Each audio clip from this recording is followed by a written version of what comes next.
Kannada ಸಿನಿರಂಗದ power star, ಅಭಿಮಾನಿಗಳ ಪಾಲಿನ ಪರಮಾತ್ಮ, ದೊಡ್ಡ ಮನೆಯ ದೈವ ಪುನೀತ್ ರಾಜ್ಕುಮಾರ್ಗೆ ಇವತ್ತು 50ನೇ ಹುಟ್ಟುಹಬ್ಬ.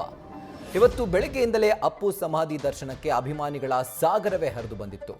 ಅಶ್ವಿನಿ ಪುನೀತ್ ರಾಜ್ಕುಮಾರ್, ರಾಘಣ್ಣ ಕುಟುಂಬ ಅಪ್ಪು ಸಮಾಧಿಗೆ ಪೂಜೆಯನ್ನ ಸಲ್ಲಿಸಿದ್ರು.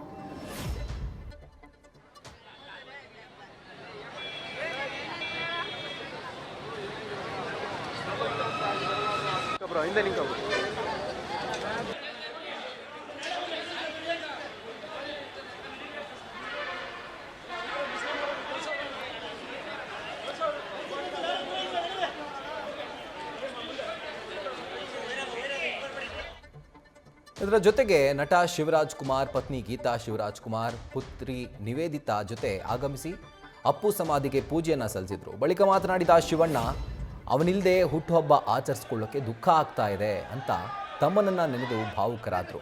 ಇನ್ನು ಅಭಿಮಾನಿಗಳ ಮನಸ್ಸಿನಲ್ಲಿ ಅಪ್ಪು ಉಳಿದಿದ್ದಾನೆ, ಕೆಲಸಗಳಿಂದ ವ್ಯಕ್ತಿತ್ವದಿಂದ ಅಜರಾಮರ ಆಗಿದ್ದಾನೆ, ಅಪ್ಪು ಇರಬೇಕಿತ್ತು ಅಂತ ಇದೇ ವೇಳೆ ಶಿವಣ್ಣ ಭಾವುಕರಾದರು.